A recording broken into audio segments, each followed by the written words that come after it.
बिस्मिल्लाहिर्रहमानिर्रहीम। अस्सलामु अलैकुम वरहमतुल्लाहि वबरकातुहू। आबिdraja चैनल की तरफ से आज मैं अपने दोस्तों को रसूलुल्लाह सल्लल्लाहु अलैहि वसल्लम का एक फरमान बताऊंगा। आप दोस्तों ने इस पर ज़रूर अमल करना है।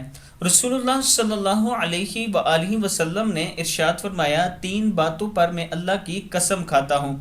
नंबर एक, सदका देने से आदमी का माल कभी कम नहीं होता। नंबर दो, अपने ऊपर होने वाले जुल्म पर अगर कोई शख्स सब्र कर ले तो अल्लाह ताला इसकी इज्जत में इजाफा फरमा देता है। नंबर तीन, जो आदमी लोगों के सामने हाथ फैलाए या हाथ फैलाने लगे, अल्लाह ताला इस पर गुर्बत का दरवाज़ा खोल देता है। ये तीन बातें मैंने आपके सामने रखी, आप दोस्त ये देख सकते हैं। इसके साथ मैं अपने दोस्तों से गुजारिश करूंगा कि एक जामिया मस्जिद है जिसकी तोसी हो रही है, अगर आप दोस्त इसमें तावन करना चाहते हैं, ये मेरा व्हाट्सअप नंबर है, इस पर आप मुझसे रब्ता कर सकते हैं। अस्सलामु अलैकुम वरहमतुल्लाहि वबरकातुहू।